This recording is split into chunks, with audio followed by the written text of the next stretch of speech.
Bismillahirrahmanirrahim. Assalamualaikum warahmatullahi wabarakatuh.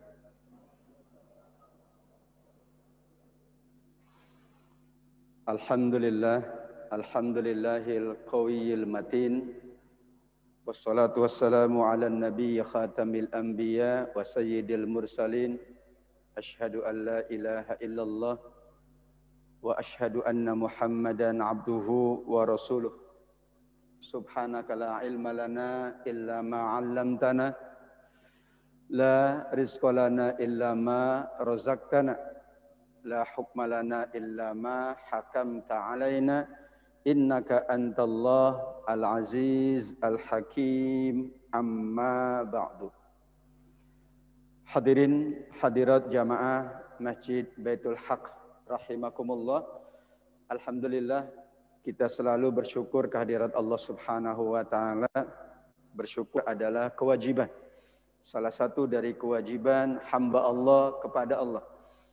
Karena kewajiban maka ada nilai ibadah, ada nilai pahala. Bahkan Allah janjikan, la in syakartum la azidannakum. Semakin banyak, semakin sering kita mensyukuri karunia Allah, maka semakin besar pula tambahan kebaikan-kebaikan Allah untuk kita semuanya. Amin ya rabbal alamin. Salawat dan salam disampaikan kepada Rasulullah Muhammad sallallahu alaihi wasallam. Seluruh tuntunannya, sunnah-sunnahnya selalu kita berusaha untuk mengamalkannya, melaksanakannya, menyempurnakannya. Mudah-mudahan dengan istiqomah kita mengikuti tuntunannya dalam berakidah, dalam beribadah, dan dalam bermuamalah. Kita layak mendapatkan syafaat di yaumil qiyamah. Amin ya rabbal alamin. Subhanallah wa masyaallah. 1 tahun lamanya kita tidak bersilaturahim dalam majelis ilmu ini, ya, tapi dalam majelis yang lain sudah alhamdulillah mungkin ada yang bertemu. Seingat pengurus katanya sudah hampir 1 tahun ya, Februari, dan sekarang Februari lagi. Betul Pak Haji ya? Kita akan membahas pada pagi yang mulia ini Suratul Alaq. Surat yang Allah beri nama dengan segumpal darah. Asal maknanya alaqa ya'liqu ulukun alakun. Sesuatu yang melekat. Namanya alaq. Maka kita punya ta'alluq, punya lekatan, punya ikatan, punya hubungan. Alaqah berarti ikatan, hubungan, kaitan, korelasi dan lain sebagainya. Itulah penamaan surat Al-Alaq yang akan kita bahas. Surat yang ke-96, jumlah ayatnya adalah 19. Kita sudah banyak mendapatkan informasi tentang surat Al-Alaq, khususnya ayat 1 sampai dengan ayat 5, bahwa inilah awal ayat diturunkan oleh Allah Subhanahu wa taala kepada Nabi. Tetapi yang Allah turunkan adalah memang 5 ayat. Sedangkan yang satu surat secara keseluruhan dikatakan dalam hadis Jabir bin Abdullah radhiyallahu anhu adalah surat Al-Muddatsir. Ada yang memahaminya surat Al-Muzzammil. Dua-dua itu tidak ada masalah. Kalau surat yang pertama kali itu, tapi kalau ayat yang pertama kali diturunkan adalah Al-Alaq 1 sampai dengan ayat yang kelima. Karena tidak sekaligus 19 ayat diturunkan kepada Nabi sallallahu alaihi wasallam. Tapi babnya itu bab ulum Al-Quran. Hadis Rasul sallallahu alaihi wasallam yang menyebutkan tentang kapan surat ini diturunkan, ayat pertama sampai ayat kelima, di mana Nabi sallallahu alaihi wasallam saat mendapatkan wahyu yang pertama ini, tentu hadis muttafaqun alaih, bahwa Rasul sallallahu alaihi wasallam tahannatsa fi ghari Hira. Beliau melakukan satu prosesi, satu amal yang disebut dengan tahannus. Tahannus atau iktizal, menyendiri. Mungkin bahasa sekarangnya isoman, isolasi. Tapi itu karena kesehatan. Beliau melakukan itu karena melihat umatnya, melihat kaumnya yang melakukan perilaku yang amat sangat tidak terpuji. Anak atau bayi perempuan hidup itu mereka bunuh, bahkan mereka kubur hidup-hidup.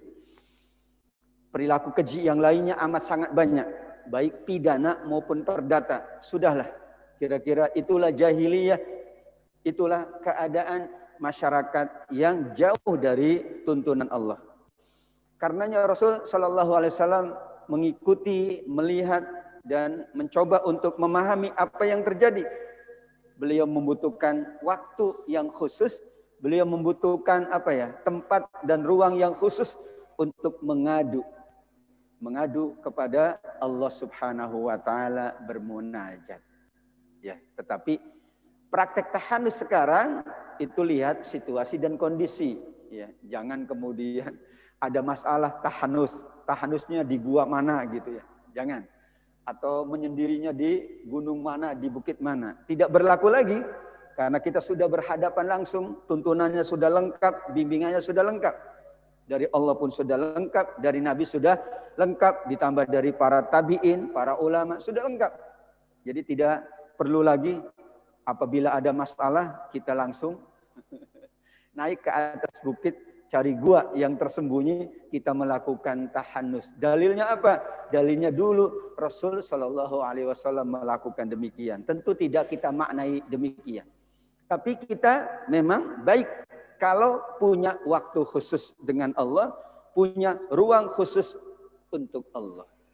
Karenanya dalam teori rumah ya Islami, maka di dalam rumah kita ada ruang untuk ibadah kita. Ada ruang untuk sholat kita, ada ruang untuk baca Al-Quran kita. Meskipun boleh saja di mana, tetapi begitulah untuk menguatkan ya semangat ibadah kita di sisi Allah Subhanahu wa taala. Bahkan sholawat al-rawatib, sholat-sholat yang rawatib dan sholawat al-masnunah itu baik dijalankan di dalam rumah kita, agar rumah kita pun adalah tidak sekedar untuk rehat, tidak sekedar untuk melepas lelah, tapi rumah kita juga alhamdulillah menjadi sarana ibadah kita di sisi Allah Subhanahu wa taala, khususnya di masa Covid-19 ini.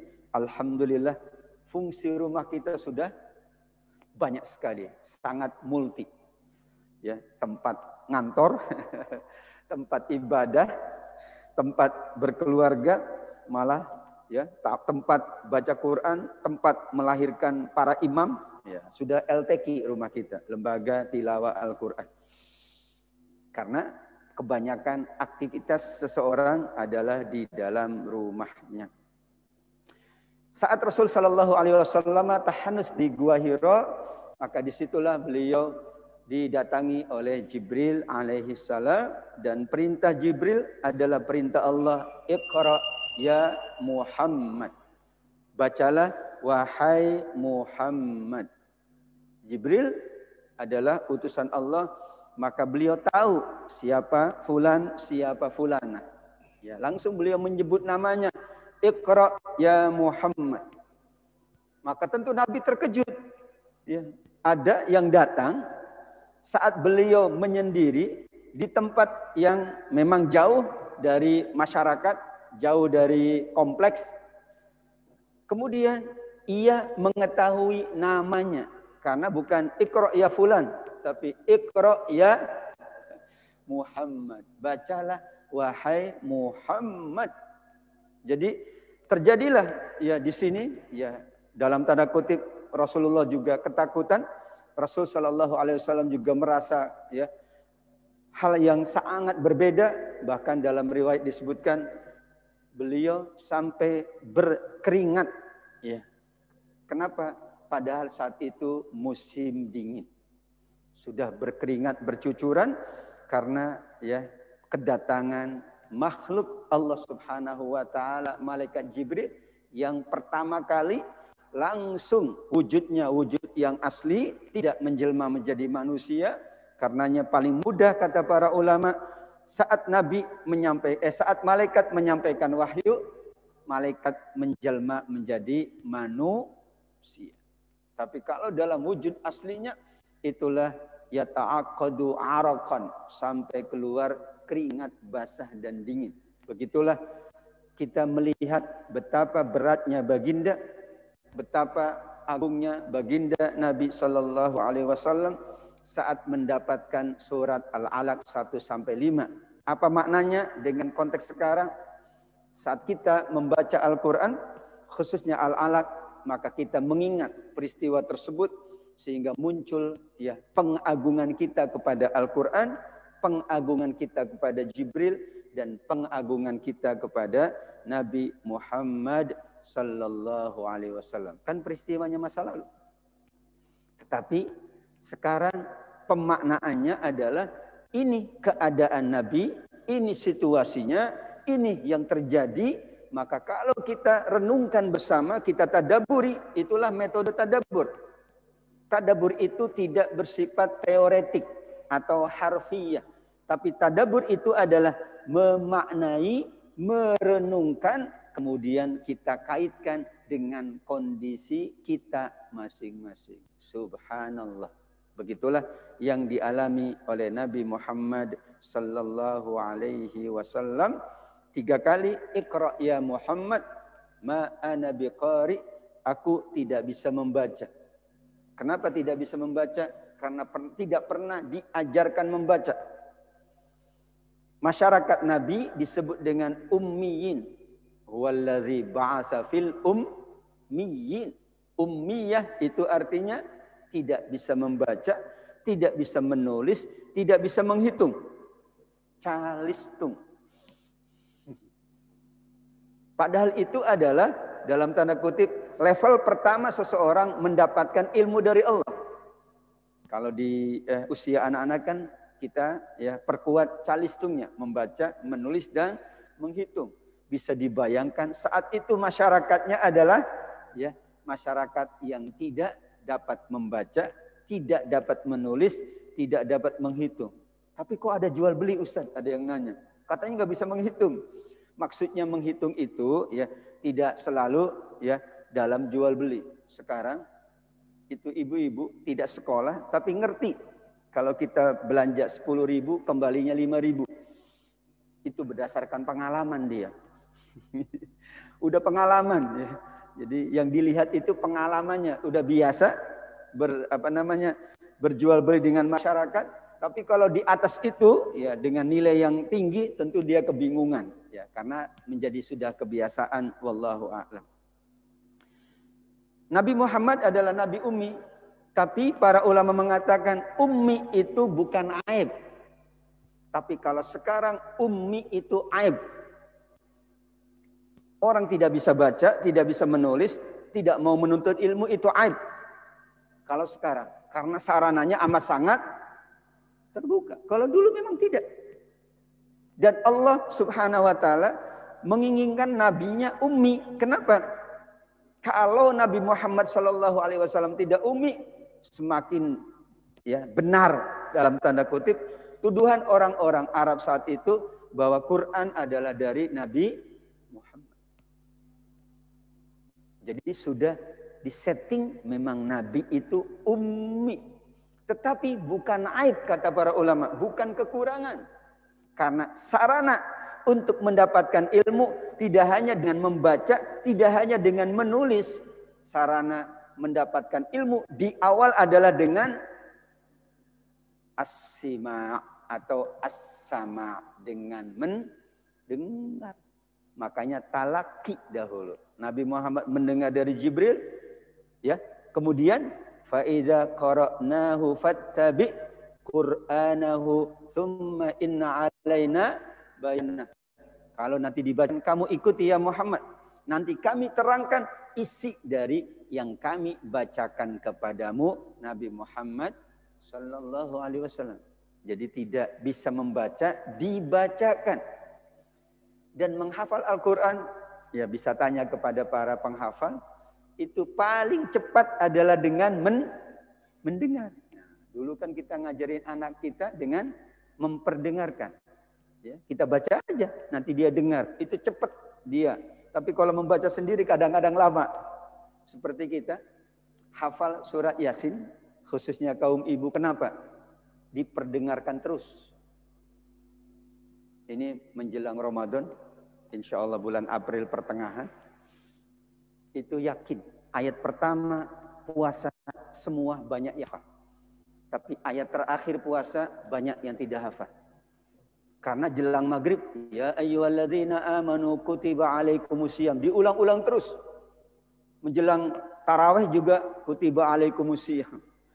Acara ya majelis kutiba alaikumusiyam. Satu ayat doang diulang-ulang. Jadinya hafal banget. Ayat kedua wallahu a'lam. Ayat ketiga wallahu a'lam, apalagi ayat 187. Ayat yang kelima itu wallahu, karena sering diperdengarkan. Kenapa? Karena Al-Quran ini akan dihafal oleh Nabi, dihafal oleh para sahabat. Maka metodenya adalah dengan membacakan. Hah? Kurang kedengaran ya Pak?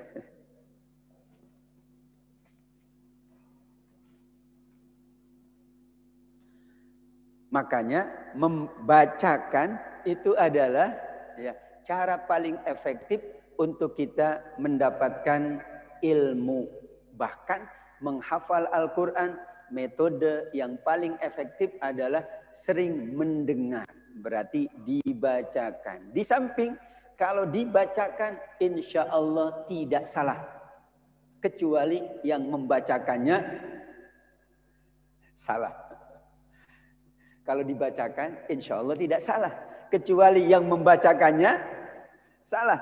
Maka terbiasa atas kesalahan bacaan Al-Quran. Karena pertama kali yang didengar adalah bacaan yang salah dari gurunya. Ya, kadang-kadang begitu. Seperti maaf, ya orang tua kita kan gitu. Dapat ya bacaan. Tidak terkoreksi lagi. Akhirnya ya bacaannya itu perlu dirubah atau perlu diperbaiki. Nah, begitulah hikmah dari kenapa Allah Subhanahu wa taala melakukan kepada Nabi Shallallahu alaihi wasallam peristiwa yang sangat agung tentang turunnya surat Al-Alaq 1 sampai dengan ayat 5. Kita masuk saja kepada makna-makna yang terkandung di dalam suratul Alaq. A'udzu billahi minasy syaithanir rajim. Bismillahirrahmanirrahim. Iqra bismi rabbikal ladzi khalaq. Khalaqal insana min 'alaq. Iqra wa rabbukal akram alladzi 'allama bil qalam. 'Allamal insana ma lam ya'lam.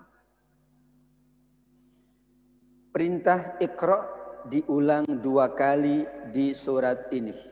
Iqra bismi rabbika, Iqra wa rabbukal akram. Tapi kedua-duanya kata para ulama dikaitkan dengan Allah. Yang pertama dikaitkan dengan bismi rabbika. Yang kedua dikaitkan dengan sifat Allah Al-Akram. Di surat Ar-Rahman Allah Subhanahu wa taala menyebutkan Ar-Rahman 'allamal Qur'an. Salah satu sifat Ar-Rahman Allah mengajarkan Al-Qur'an. Salah satu sifat Akram Allah adalah Allah mengajarkan Nabi membaca Al-Qur'an. Maka Rahman Allah kita ambil untuk memperbanyak baca Quran, mengajar Al-Quran, menuntut ilmu Al-Quran, dan Akram Allah kita ambil dengan banyak membaca Al-Quran. Kan isyaratnya begitu. Iqra wa rabbukal akram. Ar-Rahman 'allamal Quran. Sifat Rahman Allah kita ambil, kita amalkan dengan 'allamal Quran. Rasul Shallallahu Alaihi Wasallam menyebutkan khairukum man ta'allamal Quran wa 'allamah. Sebaik-baik kalian itu yang belajar Al-Quran dan mengajarkannya. Kita ambil sifat rahman Allah. Ini sifat rahmannya besar, tapi manusia tidak mau. Padahal salah satu bukti rahman Allah adalah 'allamal Quran. Di ayat ini salah satu bukti akram Allah adalah mengajarkan membaca kepada Nabi Muhammad melalui Jibril. Maka kita ambil akram Allah Subhanahu wa taala yang maha pemurah Allah, dengan pula kita memperbanyak membaca Al-Quran. Sekarang mudah. Dahulu Nabi harus mengalami peristiwa dahsyat. Coba kalau ngaji gitu ya, di lembaga manapun atau di masjid ya, yang datangnya beringas gitu. Malaikatun syidadun. Anak-anak nggak jadi itu ngaji. Nabi Muhammad ketika ngaji pertama datang adalah malaikat Jibril dalam wujudnya yang asli. Bagaimana kira-kira? Ya anak kita mau ngaji ternyata waduh pengajarnya gitu. Syidadun. Ya, keadaan. Maka kita ambil akram Allah adalah dengan memperbanyak ikra. Sayang kalau akram Allah tidak kita ambil. Salah satu bukti maha pemurah Allah adalah ikra. Kenapa? Wa rabbukal akram. Bacalah Muhammad, jangan khawatir. Tuhanmu adalah yang maha pemurah, yang maha mulia. Karenanya kemuliaan manusia karena qiraatul Quran, dan manusia yang mengakui kemahamuliaan Allah, kemahapemurahan Allah adalah mereka yang banyak membaca Al-Quran. Betapa maha pemurah Allah. Satu huruf saja 10 kebaikan. Akromnya di situ. Dulu akromnya belum dijelaskan oleh Jibril kepada Nabi SAW, tapi dijelaskan lagi oleh Nabi, dan kita sudah dapat penjelasan. Salah satu akram Allah adalah membaca Al-Quran, dan bukti akram Allah membaca Al-Quran satu huruf 10 kebaikan. Enggak ada baca yang lain. Silakan saja baca yang lain boleh, tapi tidak akan menandingi keutamaan akram Allah terhadap bacaan Al-Quran. Benar, para ulama menuturkan ikra'nya tidak disebut maf'ulnya, objeknya. Para ulama bahasa mengkaitkan ikra' apa yang dibaca. Tapi sudah pasti yang dibaca adalah wahyu Allah, yaitu Al-Quran saat itu. Meskipun objeknya tidak disebut, yang kemudian secara bahasa menunjukkan bahwa yang kita baca itu apa saja. Ya, kalau kita baca kitab tafsir kan begitu. Iqra tidak disebutkan apa iqra'nya. Karena iqra itu harus ada maf'ulnya. Ana aqra'ul kitaba. Saya membaca buku. Ana aqra'ul jaridata. Saya membaca koran. Enggak disebutkan perintahnya iqra. Apa yang dibaca? Banyak yang memahami karena tidak disebut apa yang dibaca, secara bahasa boleh bahwa yang kita baca itu apa saja.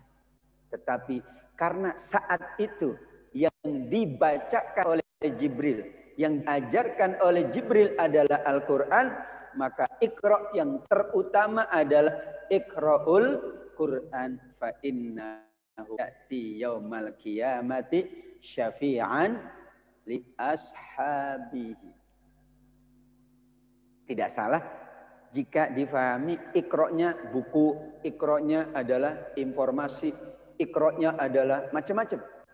Karena memang tidak disebutkan langsung oleh Allah iqra' apa yang dibaca. Padahal kalimat iqra', lafaz iqra' itu adalah fi'il yang membutuhkan maf'ul. Baca, ya baca apa? Ya kalau kita nyuruh orang baca, apa yang dibaca Pak? Berarti kan terserah Anda mau baca apa. Tapi konteksnya, tapi saat itu Nabi Muhammad SAW diperintahkan baca, kemudian Jibril membacakan wahyu dari Allah yaitu Al-Quran. Berarti Iqra ini Iqra'ul Qur'an. Kenapa pula yang kedua? Kenapa Iqra'ul Qur'an? Masya Allah. Surat An-Nahl 98, 99, 910. 98, 99, 100. Fa'idha qara'tal Qur'ana fasta'idh billahi minasyaitonir rajim. Innahu laysa lahu sultanu 'alal ladzina amanu wa 'ala rabbihim yatawakkalun. Innama sultanuhu 'alal ladzina yatawallawnahu wal ladzina hum bihi musyrikun. Ya. Apabila kamu hendak baca Quran, maka mohon perlindungan kepada Allah dari syaitan yang dirajam. Membaca apapun tidak diperintah baca ta'awud kecuali baca Quran. Hadirin, baca WhatsApp ta'awud enggak? Padahal belum pasti benernya, belum pasti baiknya. Baca ta'awud enggak, Pak? Baca informasi pakai ta'awud enggak? Enggak. Baca Quran yang pasti benar, yang pasti baik. Fa idza qara'tal Qur'ana fasta'idz billahi minasyaitonir rajim. Baca yang tidak pasti benar, yang tidak pasti baiknya, tidak ta'awud kita. Karenanya harusnya banyak ta'awud. Supaya terlindungi pikiran kita dari hal-hal yang tidak patut, hal-hal yang tidak baik. Kenapa? Ini luar biasa. Iqra'ul Quran tadi jelas. Sekarang khusus untuk Al-Quran kata Allah, apabila Anda ingin baca, maka Anda mohon perlindungan kepada Allah. Shadaqallah wa shadaqa Rasulullah. Orang baca Quran itu godaannya lebih banyak daripada baca yang lain. Betul? Baru 5 menit aja udah manggut-manggut. Kenapa? Fasta'idz billah. Baca yang lain itu 1 jam kuat. Apalagi baca cerita. Ceritanya cerita, waduh itu. Ya, sampai ya di atas pembaringannya juga bisa gitu baca. Bisa tahan. Sakit cuma bisa baca. Tapi kalau Quran sakit alasannya sedang sakit. Ya, padahal baca kan bisa. Kalau nggak bisa baca, dibacakan. Bahkan orang sekarang ada itu yang selalu dibacakan. Mas bacain dong. Dapat ilmu dia. Coba, Mas bacain Quran dong. Dia tidak hanya dapat ilmu, tapi dapat banyak keutamaan dari Allah. Ada itu ya. Ada sahabat saya begitu. Ya, dia senang dibacain. Jadi ada informasi apa dong? Bacain. Enak banget dia. Yang bacain, tapi yang bacain dapat ilmu. Yang dibacakan pula dapat ilmu. Disitulah rahasia hikmah dari Iqra di ayat pertama, Iqra di ayat yang ketiga. Iqra di ayat pertama adalah Bismi Rabbik, karena ini awalan. Jangankan Iqra Al-Quran. Iqra yang lain pun kita dianjurkan dengan Bismi Rabbik, yaitu Bismillahirrahmanirrahim. Iya. Tidak hanya membaca, kita diperintahkan Bismillah, Bismi Rabbik. Tapi semua aktivitas kita awali dengan Bismillah. Ya. Kullu amalin zibalin la yubda'u fihi Bismillahirrahmanirrahim fahuwa abtar, kata Nabi. Semua amal yang baik, semua amal yang berharga, bal itu berharga, layak mendapatkan perhatian. Berarti bukan amal yang sia-sia, bukan amal yang enggak ada gunanya. Tapi amal balin yang mendapatkan perhatian. Semua yang layak diperhatikan. Yang penting berarti setiap aktivitas yang penting, aktivitas yang baik, yang layak mendapatkan perhatian, kalau tidak diawali dengan bismillah, maka dia tertolak, abtar, terputus. Yaitu terputus dari rahmat Allah.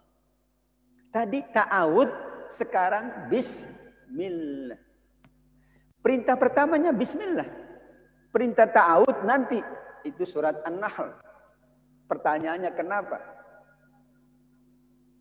Nabi Muhammad SAW manusia yang mulia, istimewa di sisi Allah. Karena Jibril yang datang, maka syaitan tidak akan bisa datang. Ya. Kalau sudah ada malaikat, syaitan tidak berani datang. Makanya kita banyak datangi tempat-tempat yang banyak malaikat. Jangan banyak datangi tempat-tempat yang banyak apa Pak? Enggak saya sebut ya. Hadirin yang nyebut. Iya.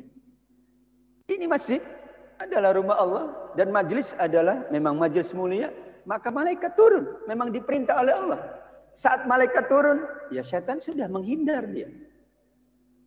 Tetapi kok masih tetap ngantuk Ustaz, itu lain.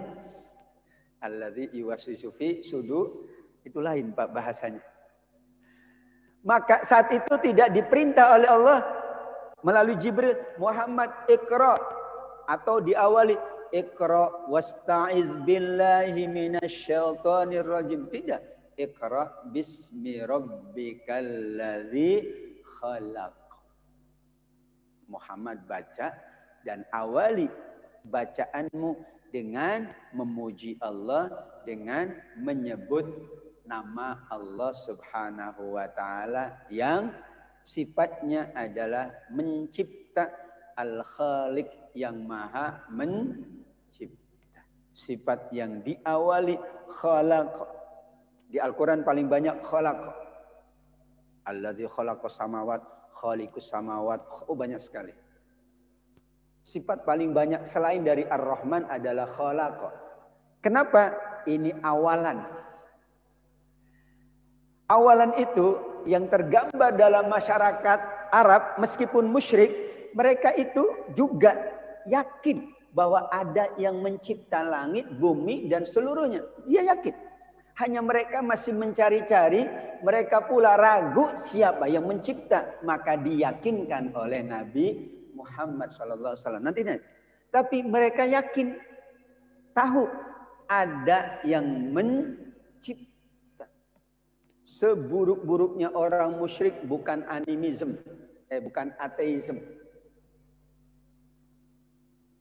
Mereka tahu, yakin, nanti di beberapa surat banyak ya. Jika ditanya wala in sa'altahum man khalaqas samawati wal arda la yaqulun Allah. Kalau mereka ditanya siapa yang mencipta langit dan bumi, mereka mengatakan Allah. Tapi saat itu belum, karena belum dikasih tahu oleh Nabi. Tapi mereka yakin ada yang mencipta. Makanya yang diingatkan oleh Allah karena ini awalan, ini pertama kali ya. Nanti sifat-sifat yang lain diingatkan oleh Allah, maka yang mudah dicerna, yang dapat difahami oleh masyarakat Arab saat itu adalah sifat yang bernama khalaq, mencipta, karena dapat disaksikan. Dapat disaksikan dan dapat dibuktikan. Lah, mereka sendiri siapa yang mencipta? Kan orang tua. Orang tua siapa yang cipta? Kan. Udah, ujung-ujungnya mereka mencari-cari. Ini langit siapa yang mencipta? Katanya alam datang sendirinya. Nah, alam siapa yang mencipta? Ya nggak tahu. Maka disitulah ya bahasa Al-Quran adalah bahasa yang notabene disesuaikan dengan masanya. Banyak sekali isi Al-Quran yang memang mudah difahami oleh masyarakat Arab saat itu agar mereka mudah pula mendapatkan ilmu Allah. Contohnya unta, afala yanzuruna ilal ibil. Kan mereka tiap hari melihat. Peternakannya peternakan. Coba kalau afala yanzuruna ilal kanguru, bingung itu. Iya. Ini bahasa Al-Quran begitu Pak. Di antara mukjizat Al-Quran adalah contoh-contoh Al-Quran itu difahami oleh masyarakat Arab saat itu. Nah, kita tidak paham karena memang kita bukan masyarakat awal. Tapi dengan sarana informasi ditambah lagi, ya hadis Nabi ditambah lagi pandangan para ulama, kita jadi paham. Kenapa? Karena sumber informasinya banyak. Dulu sumber informasinya cuman Quran. Maka bagaimana bahasa Al-Quran difahami, contoh-contohnya difahami oleh mereka yang pertama kali mendapatkan Al-Quran. Saya ingat betul Bapak Ibu. Di kita waktu belajar bahasa Indonesia, mohon maaf dengan Pak Budi ya. Ini Budi. Kalau di Inggris ya maaf, harus disesuaikan. Namanya bukan, jarang nama Budi ya. This is John, kan begitu misalnya. Dan nggak ada masalah. Kan itu bahasa saja.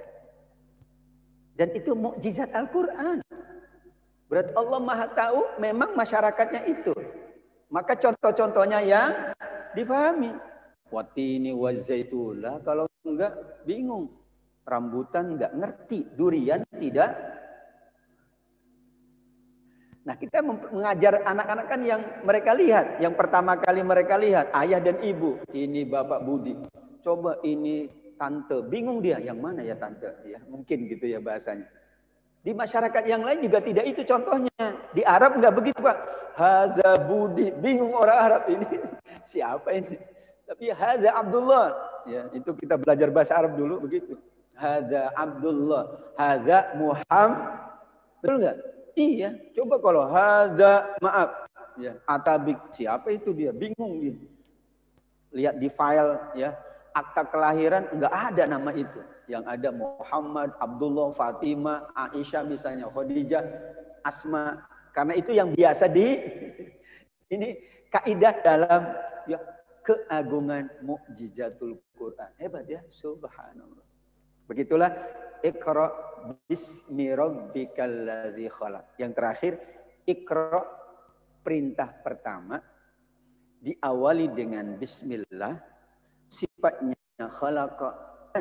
Kalau dahulu Iqra yang dibaca Quran, sekarang Iqra siap, boleh silakan baca apapun. Namun kalau Iqra harus dengan nama Allah, supaya kita betul-betul jeli yang di-Iqra, jangan sembarangan yang di-Iqra, harus yang baik-baik saja yang kita Iqra karena bismillah. Sedangkan bismillah hanya untuk amal yang baik. Orang mau maksiat tidak perlu pakai bismillah. Orang maksiat, Allah nggak suka pasti. Ya. Ini ada Ustaz, saya bangun malam tahajud untuk apa? Supaya lancar bisnis hitam saya. Lah. Pernah saya terkejut itu ya. Jadi orang tuanya puasa Pak. Ibunya itu puasa sholat malam supaya anaknya menang di titik-titik-titik. Masya Allah, ini gimana kaitannya? Iqra bisminya yang mana? Padahal itu yang pertama Allah turunkan. Tapi kalau anaknya mau belajar, mau sukses, menjadi hafid, Iqra bismik, iya. Sholat malam, iya. Puasa, iya. Infak sodako, iya.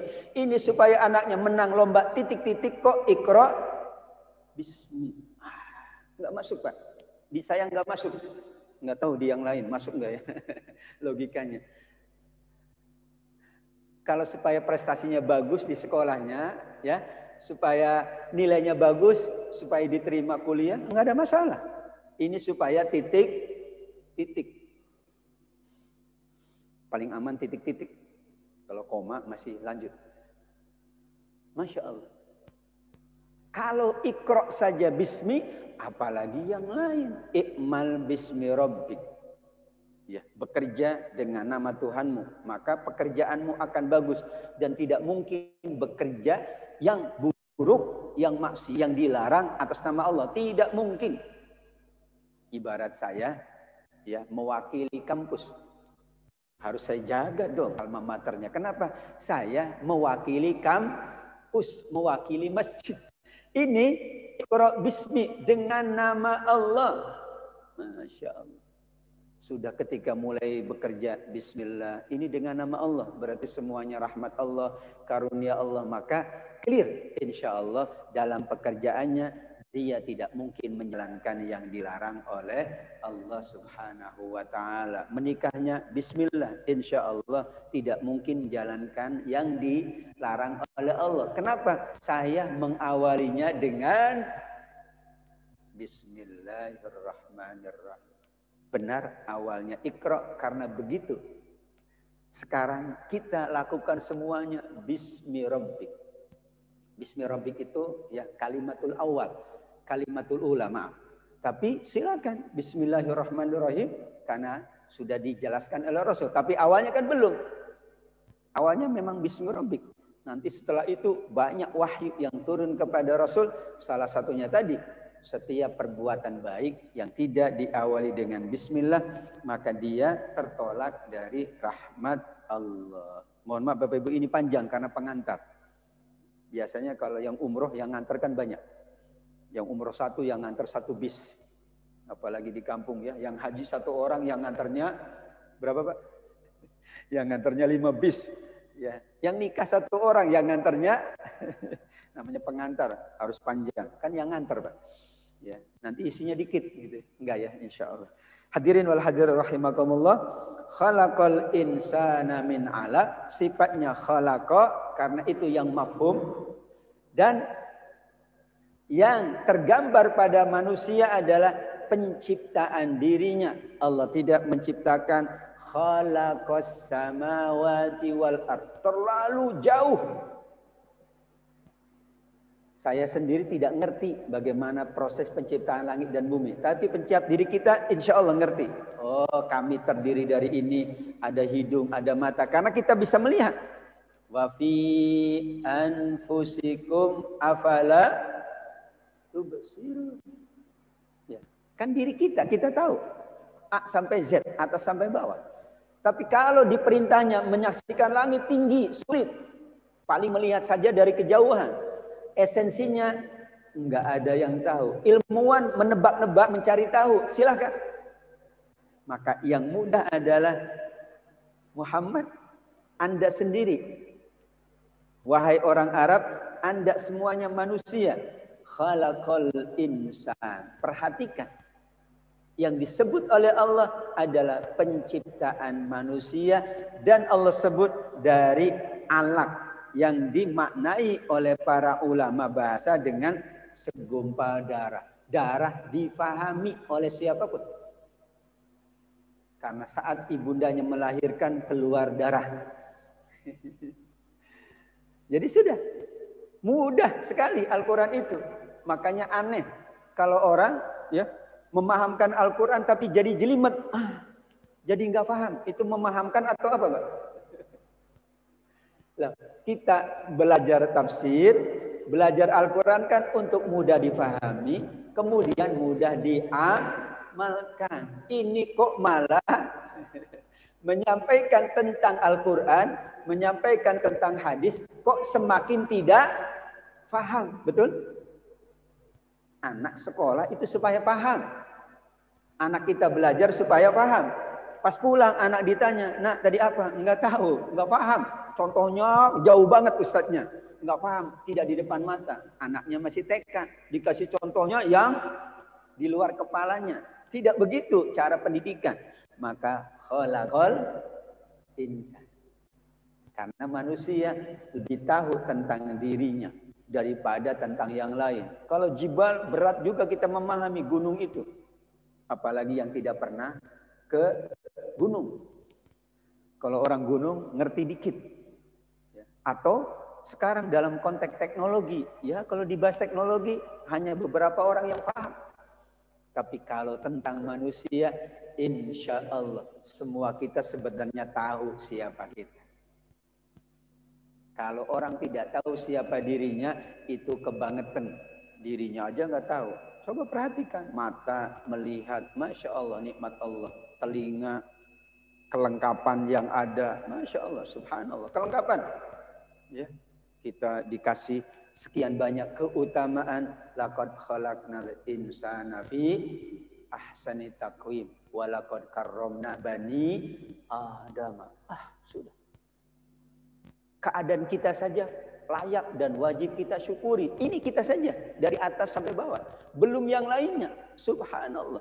Begitulah cara Allah Subhanahu wa taala menyampaikan wahyu pertamanya kepada Nabi Muhammad. Kemudian barulah beberapa unsur penguatnya, allazi 'allama bil qalam. Ada media kita dalam menuntut ilmu, yaitu al-qalam. Kenapa al-qalam? Karena kita punya sifat lupa. Kata Imam Asy-Syafi'i rahimahullah, qayyid suyudaka bil hibalil wathiqah. Ya.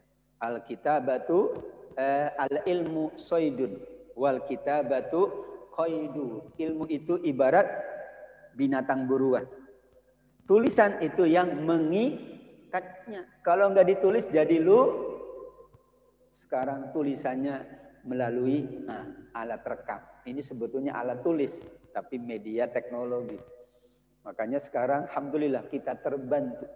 Dulu nyari alat tulis ya itu sampai gede-gede gitu, pensil ya. Sekarang sudah semuanya ada di link berikut ini. Subhanallah. Sarana diingatkan oleh Allah bahwa itu al-qalam.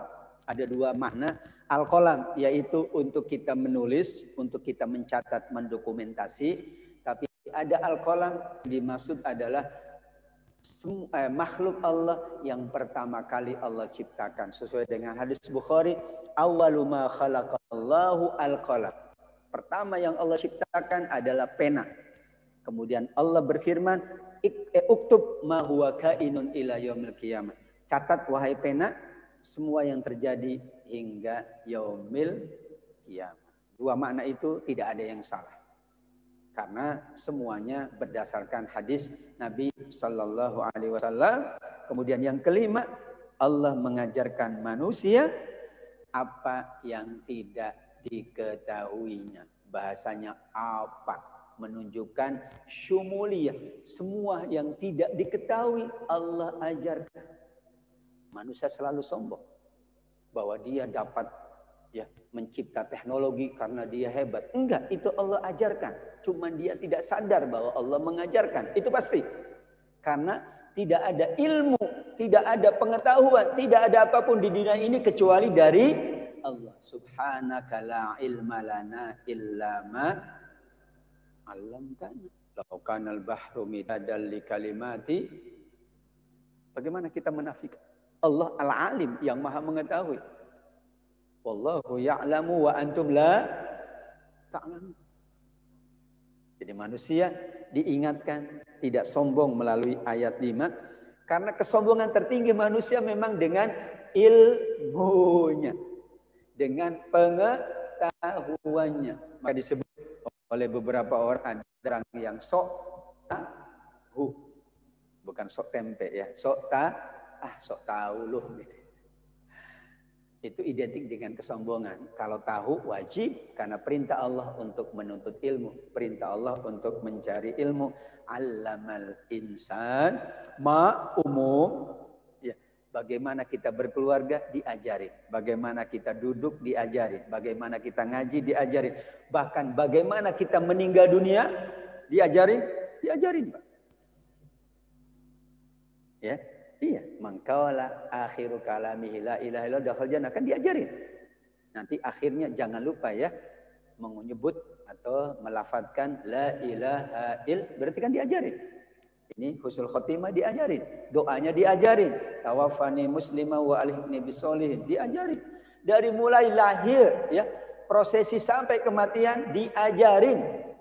Cuman ada yang ikut ajaran Allah, allama Allah, ada yang mengikuti ajaran yang lainnya. Kita berharap ya bahwa 5 ayat ini insya Allah itulah pembuka dari kehidupan kita yang mulia ini, dan selalu kita jadikan ayat-ayat Allah itu meskipun ya Allah turunkan di masa yang lalu, tapi sangat aktual masa sekarang.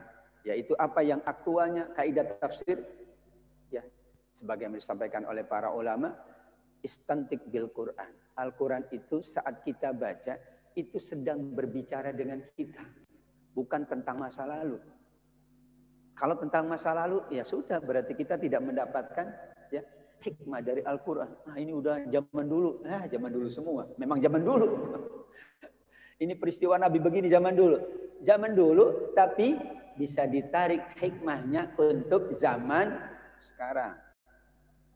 Kalau semuanya zaman dulu, hadis juga zaman dulu. Ini ya zaman dulu. Akhirnya zaman sekarangnya apa? Ya teknologi, betul.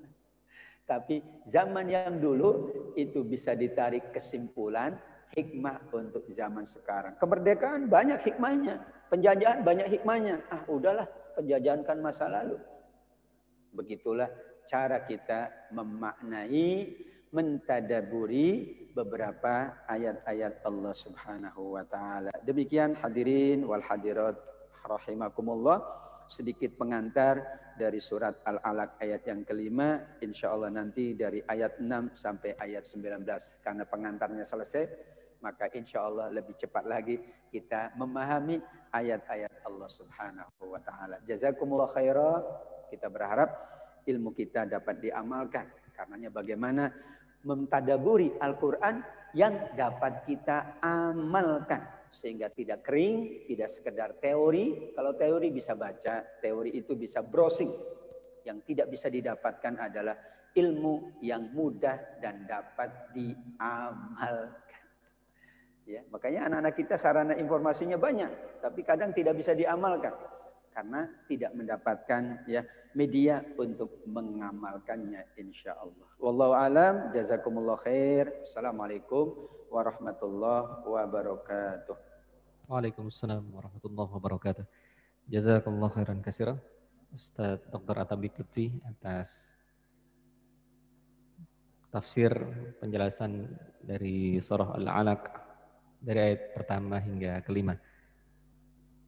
Selanjutnya kami buka termin untuk tanya jawab pada jamaah yang ingin mengajukan pertanyaan terkait kajian yang sudah disampaikan oleh Ustadz. Dipersilahkan. Fadal, Haji.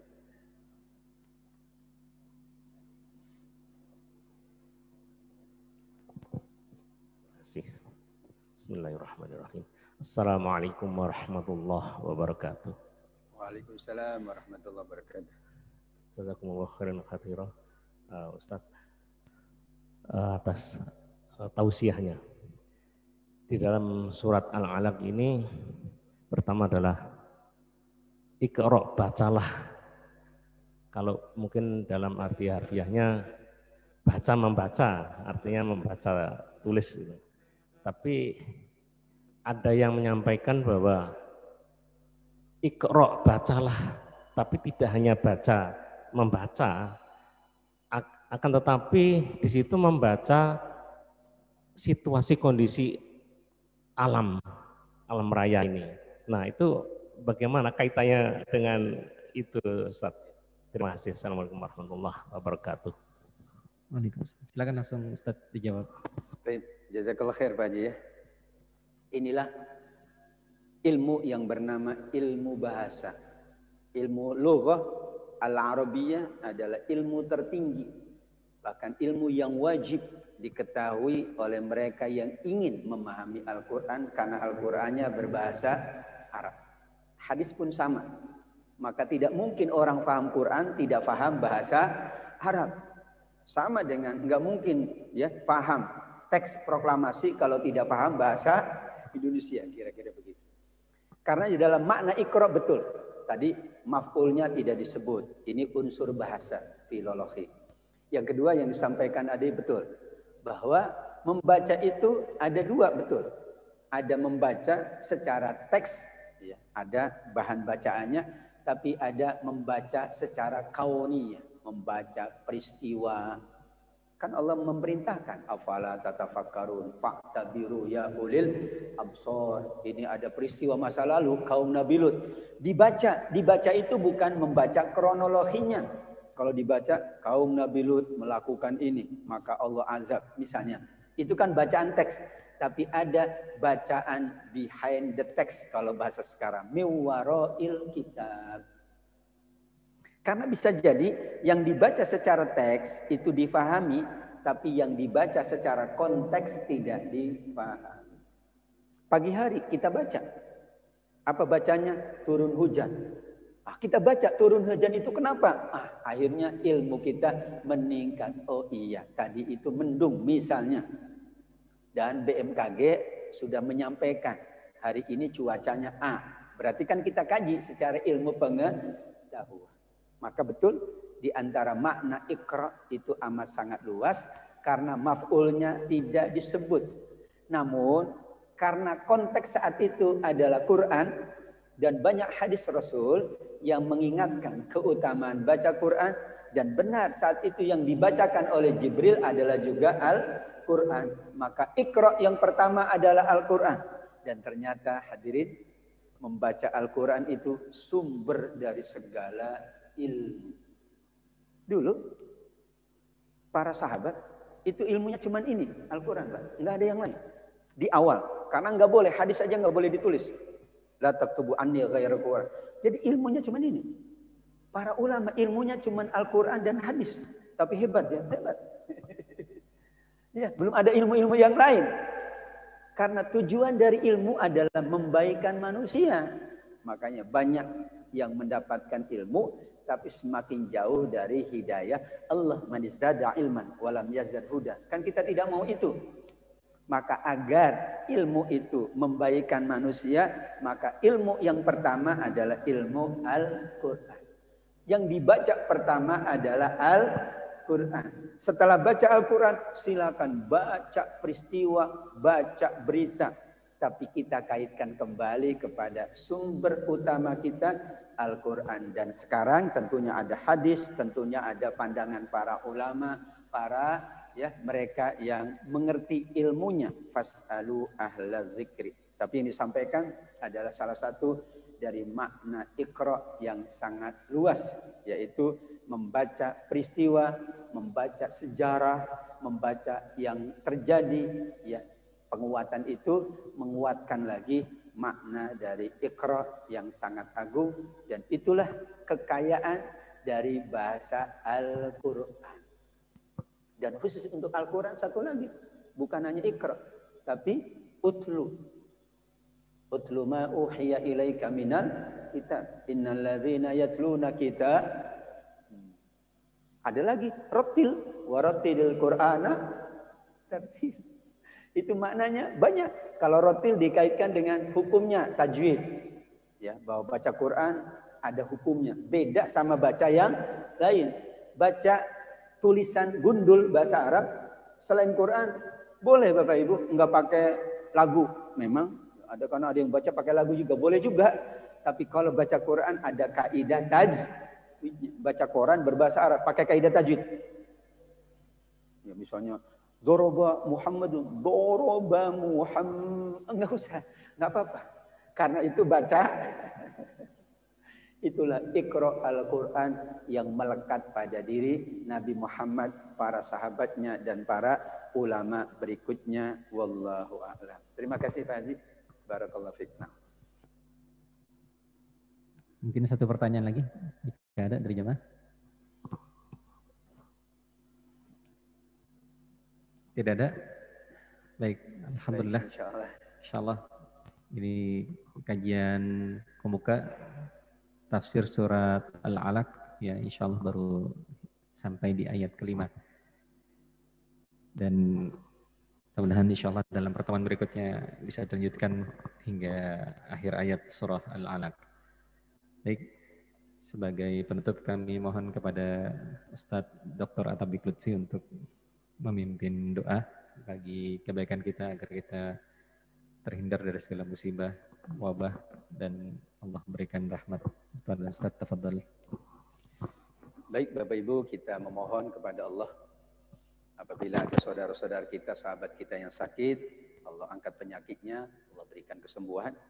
Yang sedang mendapatkan ujian, Allah sabarkan dan berikan solusi, jalan keluar.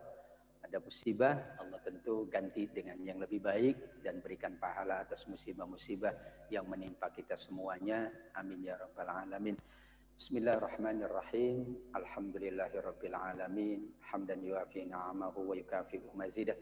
Ya Rabbana lakal hamdu kama yanbaghi li jalali wajhika wa 'azimi sultanik. Allahumma shalli wa sallim wa barik ala sayyidina Muhammadin wa ala alihi wa sahbihi ajma'in.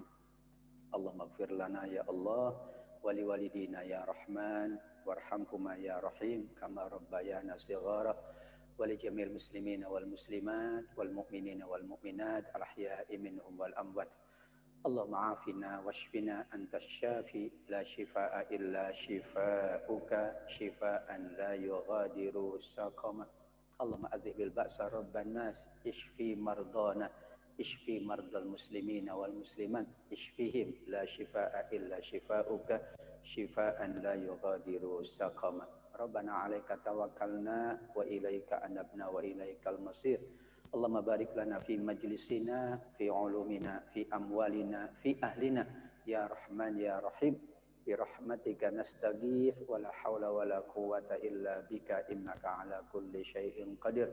Allahumma alimna ma yanfa'una, warzuqna uluman tanfa'una, ya Allah, fi dini, wad dunya, wal akhirah. Rabbana taqabbal minna, innaka antas sami'ul alim, wa tub alaina, innaka antat tawwabur rahim. Rabbana atina fid dunya hasanah wa fil akhirati hasanah wa qina adzaban nar. Subhana rabbika rabbil izzati amma yasifun wa salamun alal mursalin walhamdulillahi rabbil alamin. Jazakallah khairan katsira kepada Ustadz atas kajiannya. Kepada jamaah sekalian kami ucapkan jazakumullah khairan katsira.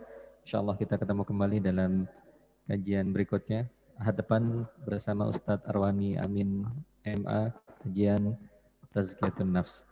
Dari kami mohon maaf atas segala kekurangan. Mari kita akhiri dengan kafaratul majlis. Subhanakallahumma wa bihamdika asyhadu an la ilaha illa anta astaghfiruka wa atubu ilaik. Wassalamualaikum warahmatullahi wabarakatuh.